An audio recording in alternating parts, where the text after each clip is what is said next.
નમસ્કાર દર્શક મિત્રો, આપ જોઈ રહ્યા છો ડીવાન ન્યૂઝ ગુજરાતી। હવે જોઈએ અગત્યના સમાચાર। વડોદરાથી ડાકોર તરફથી શ્રી ગણેશનાથ મહારાજ સંસ્થાન ટ્રસ્ટની વારકરી પદયાત્રાને ધર્મમય પ્રારંભ વીણા અને તુલસી સાથે મોટી સંખ્યામાં ભાવિકોએ કર્યું હરિનામ કીર્તન। મહારાષ્ટ્રીય અને વારકરી પરંપરા અનુસાર વડોદરા સ્થિત શ્રી ગણેશનાથ મહારાજ સંસ્થાન ટ્રસ્ટ દ્વારા આયોજિત ભક્તિસભર પદયાત્રાનું ડાકોર ધામ તરફ પ્રસ્થાન થયું છે।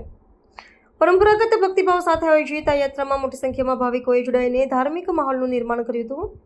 પદયાત્રીઓ વીણા અને તુલસી લઈને સમગ્ર માર્ગ પર હરિનામ કીર્તન કરતા યાત્રા પૂર્ણ કરવા માટે નીકળ્યા છે।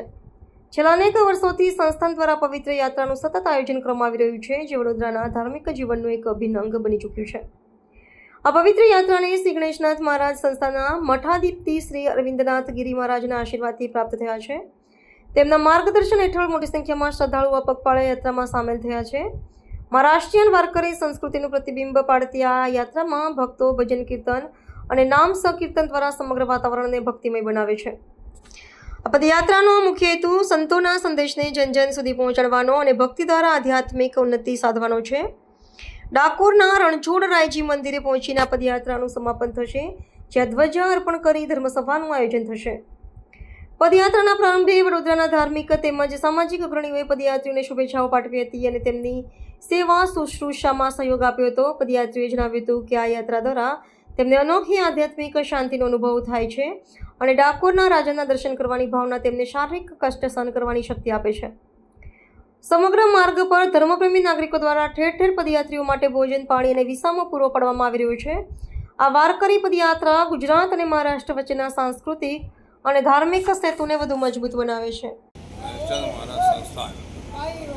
એક વારકરી શિક્ષણ સંસ્થા છે અને પદયાત્રા જવાનું મહત્વ એટલે જેમ કે 2012 કે વારકરી સંપ્રદાયના રચેતા એવા જ્ઞાનેશ્વર મહારાજ 1212ના અંદર જ્ઞાનેશ્વરી રચી।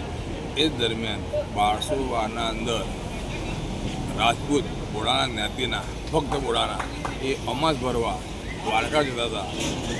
એ દરમિયાન જેની વૃદ્ધાવસ્થા પ્રાપ્ત થતાં એમને ભગવાનને કીધું કે હું આજ પછી તારા ત્યાં નહીં આવી શકું, અને એ દરમિયાન એ 1212માં ભગવાન દ્વારકાધીશ પોતે ડાકોર પધાર્યા અને મહારાષ્ટ્રીયન સમાજ જેને વડોદરાથી કે ગુજરાતથી પણ ઝડપું જોવું એ થોડું અઘરું પડે, તો ભગવાન દ્વારકાધીશ પોતે પંથેરનાથ આ ડાકોર સ્વરૂપે ગુજરાતમાં વિરાજમાન છે અને ભાવિક ભક્તો એનો લાભ લઈ શકે એ હેતુથી વડોદરા, અમદાવાદ, સુરત, નડિયાદ અને આ બધી જગ્યા પરથી પદયાત્રીઓ વારકરી સંપ્રદાયની ટાળ, વીણા, પખવાજ, કીર્તનના સાથે પદયાત્રા દર વર્ષે કરવામાં આવે છે।